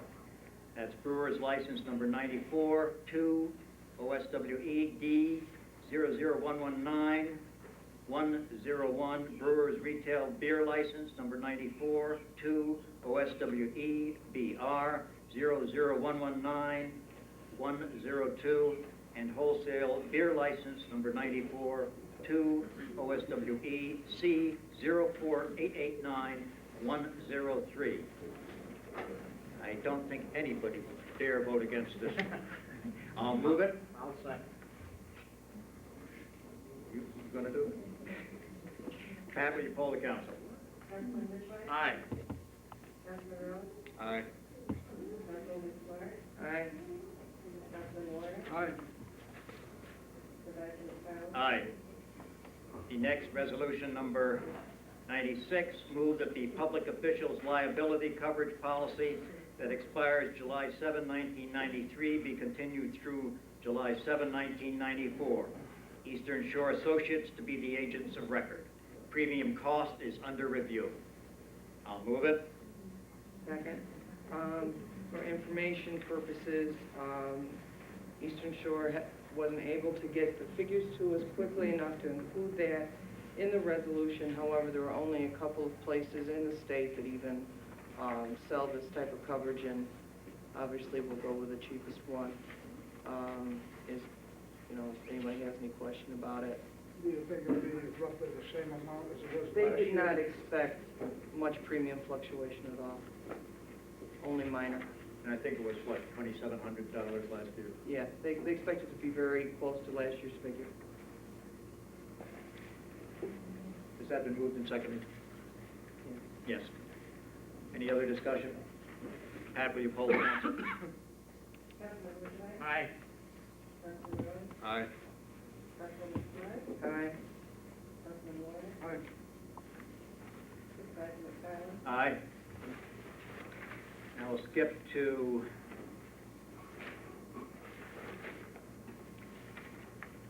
resolution number 9399. Whereas it is in the best interest of the town to have the land leased from the fire corporation utilized in the most effective manner from land use and related cost standpoints.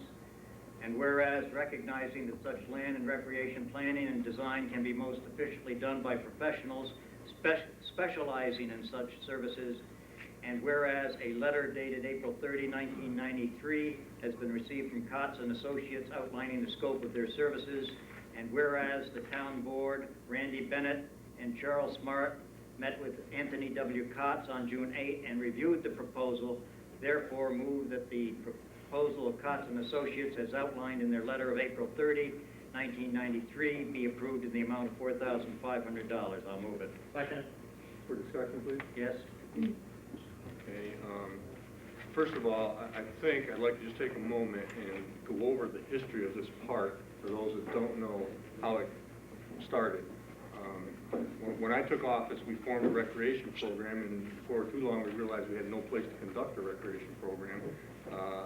It was done at the school here in town, but at that time there was renovations going on, we couldn't use it, so we were stuck without a place to conduct the program. So what we ended up doing is having some field trips, which turned out to be very successful, and they've continued ever since. But we still wanted to have some type of a park that we could conduct daily activities in for the kids in this community. And realizing that we had a tax base that could sustain it, an industry, compared to Palermo, which has no tax base compared to ours and no industry, and they have a very nice park that a lot of us in this town envy, we proceeded to start some plans of our own. And following the same procedure that they did, which was to form a citizens group, which we did, we had close to 30 members at one time, and we discussed it, we made the plans, I worked on the drawings for it, we tried to keep this low-tech and as minimal cost as possible, and we weren't looking to impact the taxpayers of this town with this park. We wanted to do it all as much as we could by volunteers and donations from industry and contractors and so on. And we were very close to succeeding with that when this town board took office. Now, since then, you have dragged your feet for 2 years on this issue, and the momentum that we had going with our group has pretty much dwindled. There's only a handful of us left now because they're frustrated with the efforts that have been put forth by this current board. Now, I called Mr. Savage, the supervisor of the town of Palermo, today to find out how they proceeded, and they did basically the same thing. They designed it themselves. They put their own efforts into it using town equipment, using county equipment also. The county chipped in, which I think we should get, since we do host their incinerator and landfill and never received any benefits for that. They also have $12 million for the tax-exempt property in this town that we don't receive anything for. So I don't think it'd be too much to ask for them to donate something towards our park.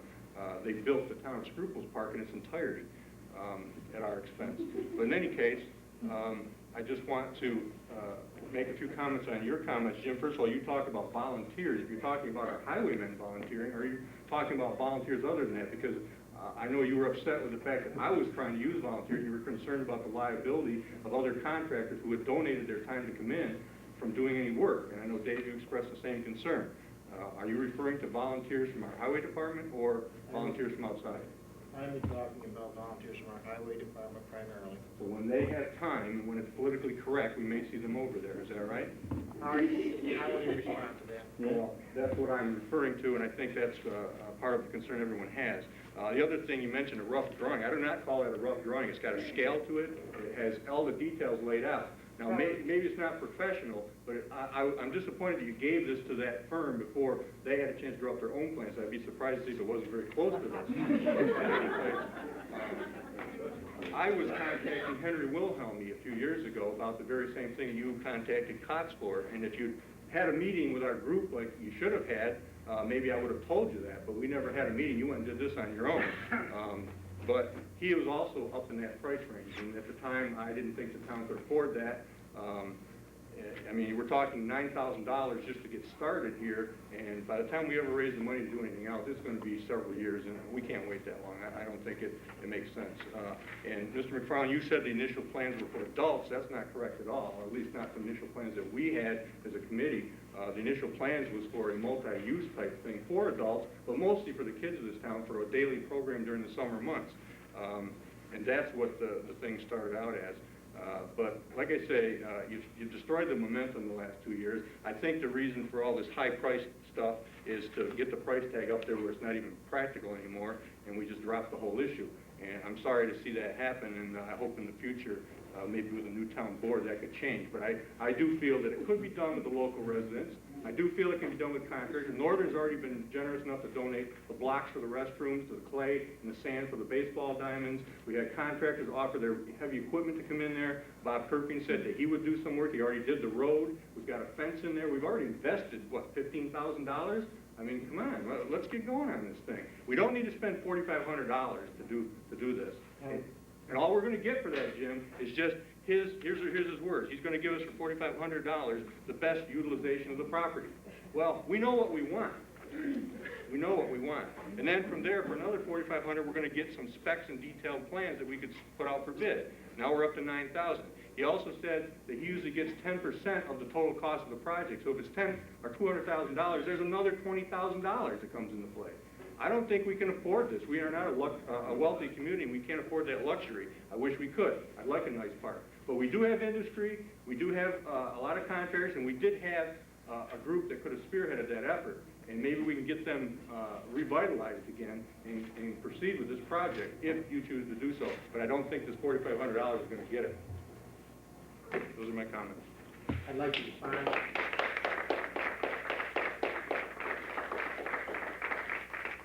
First of all, I think that everyone here probably feels that Howard started recreation in this particular township. When I went on the board in 1980, there was no recreation program. It was totally defunct. There was nothing going on whatsoever. Bill Buck and I, we rejuvenated it. We went to the county. We got the county funds. We started a rec program. We had a summer program going during the summer. At that particular time, 1985 could have been somewhere around there, contact was made with Volney Volunteer Fire Department. A lease was secured on the existing park property, which I did myself. And we had that available for a ball field only. We were going to put the ball field in there. We utilized the fireman's field for the recreation program during the summer. Following year, because of the problem with the laboratory facilities and use of facilities, we did not use them. Consequently, we came back to the municipal building, and our rec program was run in this building. We ran a total rec program during the course of the summer. As the years progressed, the park concept seemed to change, and it became much more involved than I had originally thought that it was going to be. When Howard went on the board, he planned a particular park. Well, when I started looking at the particular plan that Howard had drawn, I was quite concerned that it's very, very, very congested. If any of you have looked at the plan, you know that it is done by a person, and he admits is not a professional park designer. Now, you have many different problems that you have to deal with when you're dealing with designing this land utilization type of thing. And one of them certainly is the most effective use of the property.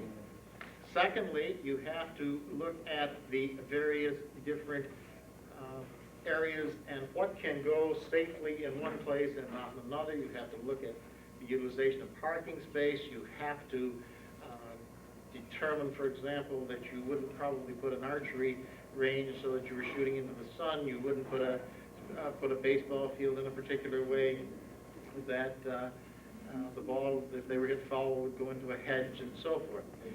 And you need a professional to look at this particular park design and utilize the property most effectively and efficiently.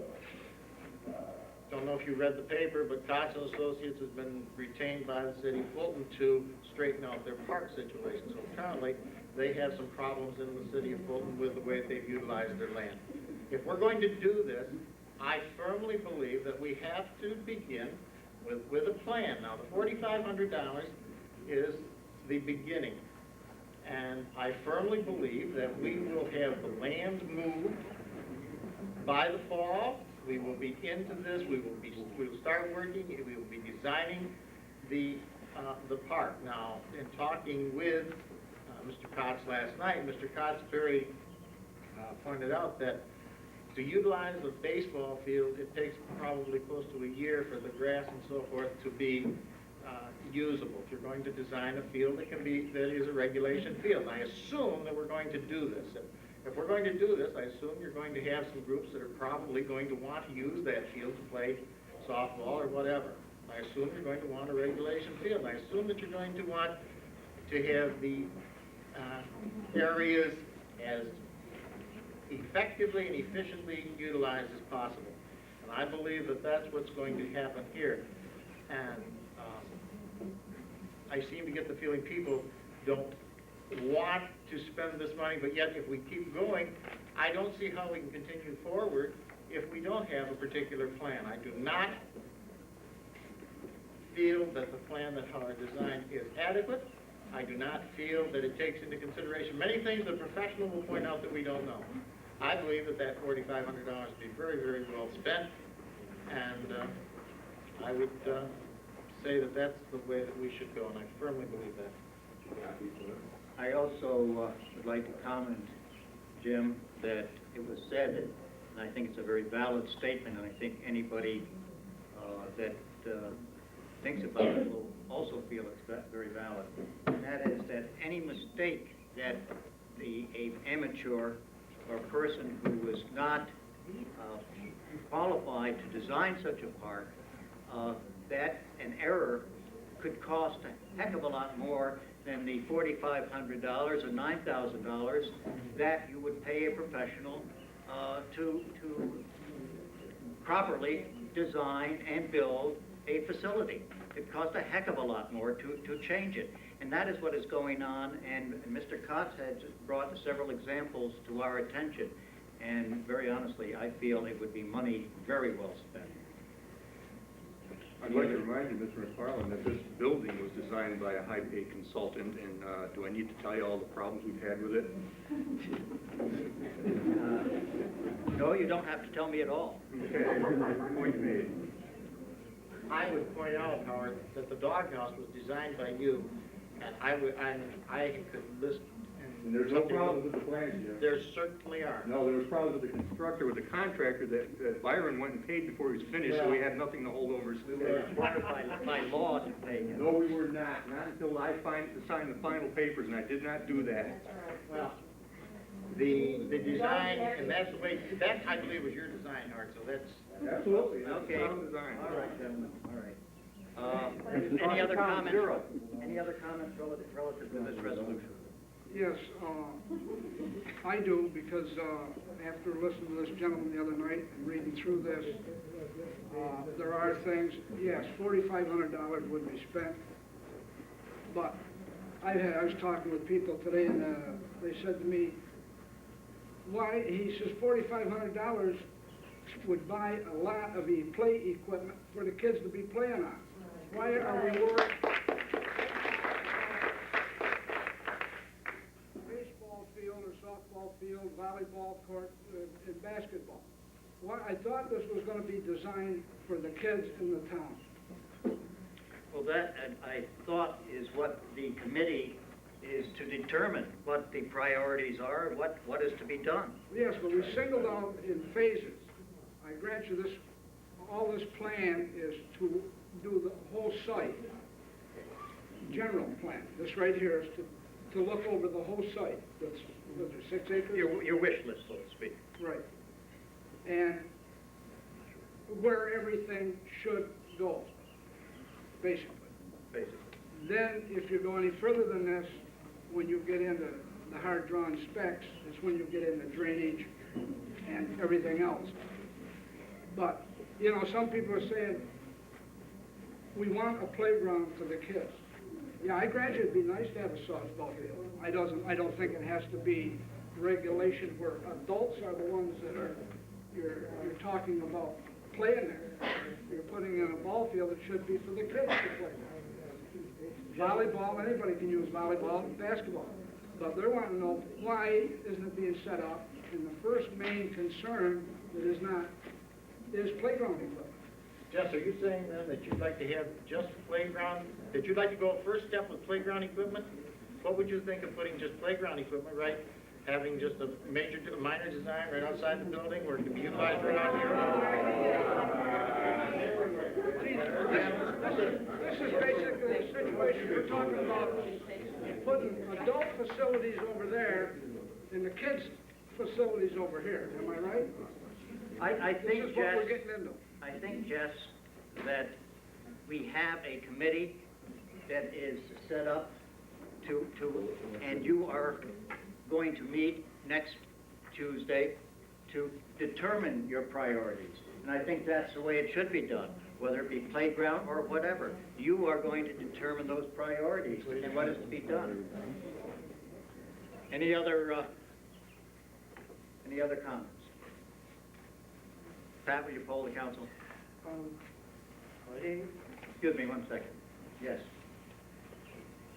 Couldn't we say that we are allowing this, but if we have the initial meeting with Mr. Kotz and the group there is not satisfied with what we seem to be that we would receive, we could just pay him for the one evening and terminate the agreement?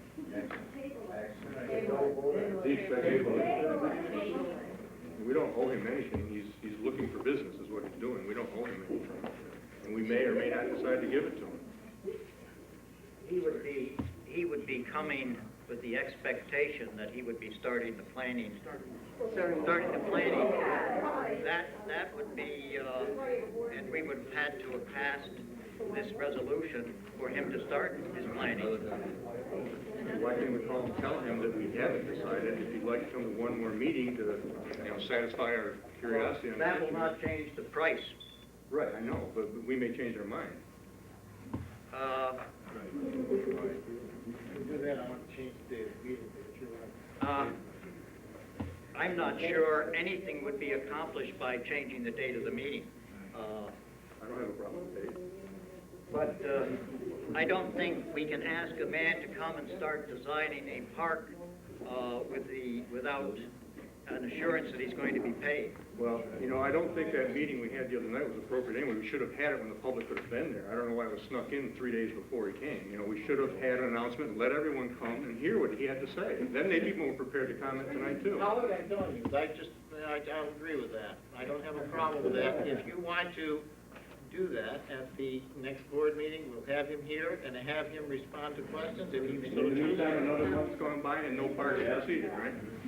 Well, that's what you're urging right now. No, I'm urging. Blame it on me.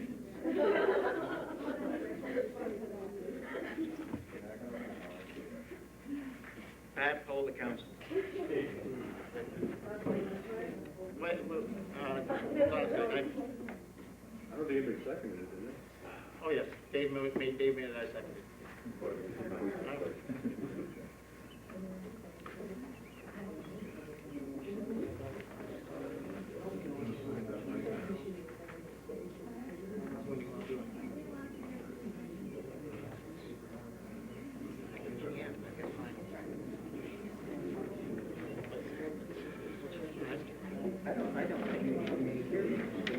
Not a public hearing, an informational meeting. All right, let's just.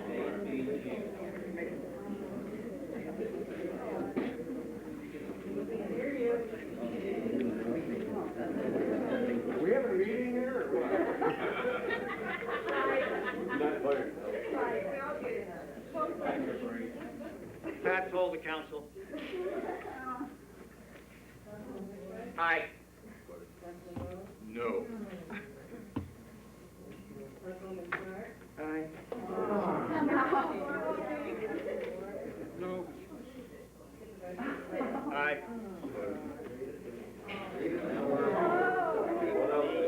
Last resolution to be voted upon is resolution number 93-100. We have changed the wording of it. I'll reread it. Whereas the town of Volney volunteer firefighters have qualified in 1992 for the Service Award Program, and whereas some of those have also qualified and are eligible for buyback for previous year's service, therefore move that $480 per firefighter per separate eligibility be approved to initially fund the town of Volney Volunteer Fire Corporation Service Award Program. I'll second it. I'll move it, seconded by Jess. Any discussion? No, the only discussion is, like Claudia said, they got a few things that they just got to iron out that weren't correct names, and back years of eligibility, things, it's just small things that they were in a hurry to get to us that they missed. Well, that's why we changed the wording of the resolution so that those can be detailed and I was talking with some of them yesterday, and they said, hey, this is, then I got a call last night, and they said, we missed a couple of guys. I said, well, then, you better make sure your list is right, because this list has to be submitted once we do it over the next step of the year. Okay. Any other discussion? Pat, will you poll the council? Aye. Aye. Aye.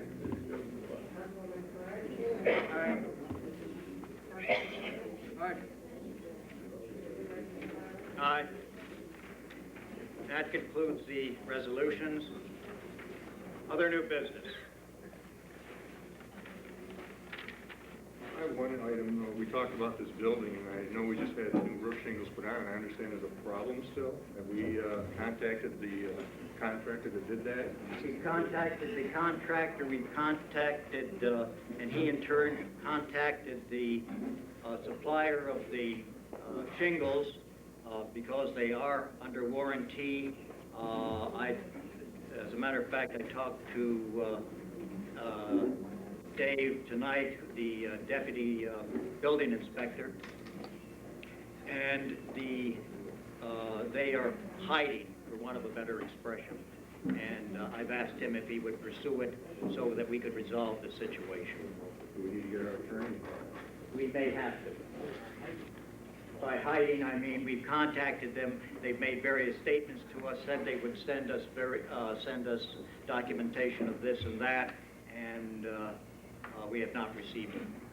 Because we already give them extra money for repair on the roof that was under warranty, am I right? That is, that we were going to do, except I said to hold up the check and until this whole situation was resolved. And I have a suspicion well, perhaps I shouldn't say it, and I will not say it publicly, but we have held up the check to that company that did the installation. I don't see why we can't say the name A1 Roofing because it was announced in the bid. No, my suspicions of other things. Yeah, it was A1.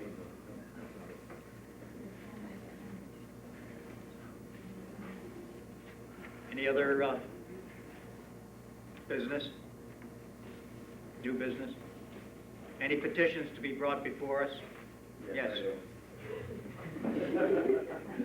Did it hurt? Okay, I'm presenting a petition on behalf of the Parks and Recreation Group. We as a group have worked long and hard on the proposed park, and we've done a lot on this. We've done a spot canvassing of the Volney area here for 2 days, a week ago, and asked people to sign this petition if they agreed to. We have undersigned the petition, asked the town board to break ground immediately on the town park as promised. I present this to you on behalf of the Parks and Recreation Group.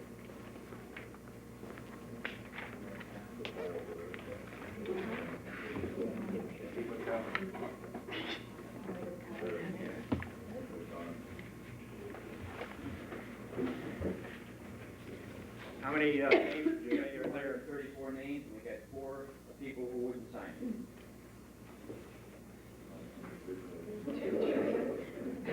Thank you. Public comment? Yes?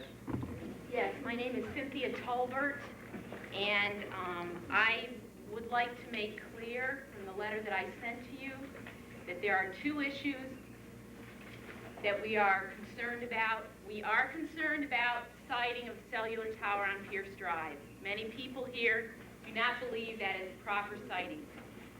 We disagreed with the planning board's decision and took them to court, and the court agreed that they had not done their job properly. And that process has started over again, and we intend to follow it through.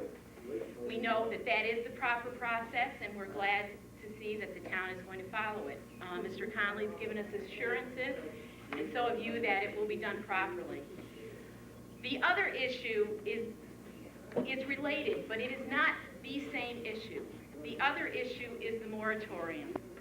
We have asked this town board to protect the town of Volney from cellular towers in their zoning ordinance. The zoning ordinance as it currently stands does not address this issue. It does not address it in any way, shape, or form. A 40-foot tower is the only tower mentioned in our zoning. We know the zoning ordinance is being revised now. The letter that I sent to you today from our lawyer talks about vested rights under general outline of New York law, and we have discussed this with our lawyers, and we know that this board has discussed it with their lawyer. We have discussed a moratorium with our lawyer. Our lawyer could prepare the moratorium papers for you within 2 weeks, but she works for us, not for you. And unfortunately, you are supposed to work for us, having to fight you instead.